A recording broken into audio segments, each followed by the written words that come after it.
Hello there. In this video I'm going to give you 6 tips or 6 steps that you can take to protect your business from a departing employee making off with your social media contacts.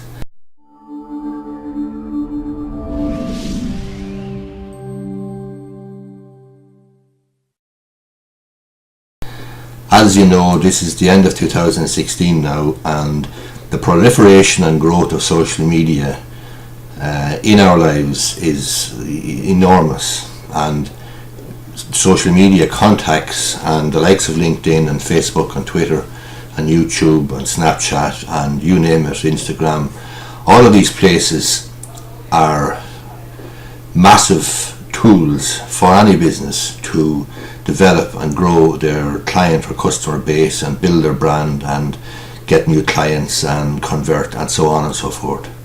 But one of the problems that is going to become more common from 2017 onwards, and it has been a problem to a small extent up to now, is what happens when a departing employee makes off with your social media contacts. In other words, what can you do about it? Who owns the account?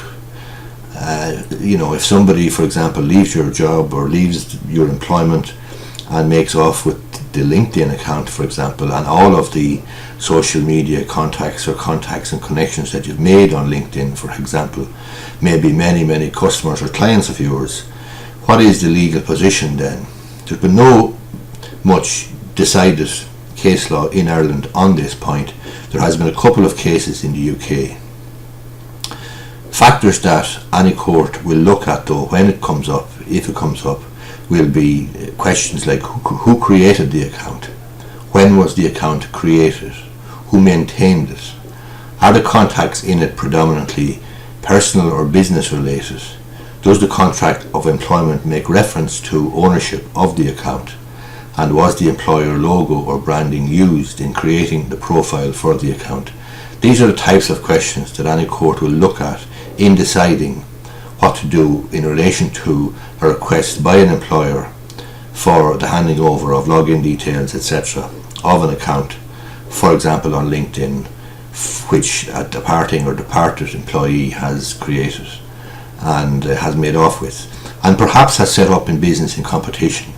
There was 2 cases in the UK in the last 4, 5, 6 years in relation to this. One of them involved a case where a guy cleared off with all of the LinkedIn contacts and details for the company and set up a rival business.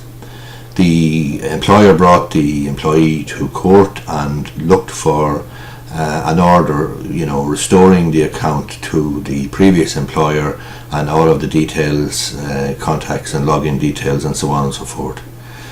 Even though there was no written contract of employment in place, the court held that the employee owed, or there was an implied duty of good faith and fidelity, loyalty to the employer, owed by the employee to the employer, and ordered that the details be handed back over to the employer. Another case involved Hayes, I think it was Hayes recruitment firm. Again, an employee made off with a massive list of social media contacts, and again Hayes pursued him, and my understanding, if memory serves me correctly, is that Hayes were successful in having the contract or the profile restored and all of the contacts restored back to the employer. In order to help you, though, as an employer, and in order to ensure that you don't have difficulties in this area, I would suggest that you take at least 6 steps. And here they are. Number 1, put an express term in the contract of employment dealing with this specific issue, that is, who owns the account. Number 2, have a social media policy which deals specifically with the contacts issue, the contacts on Twitter, the contacts on LinkedIn, the contacts on Facebook.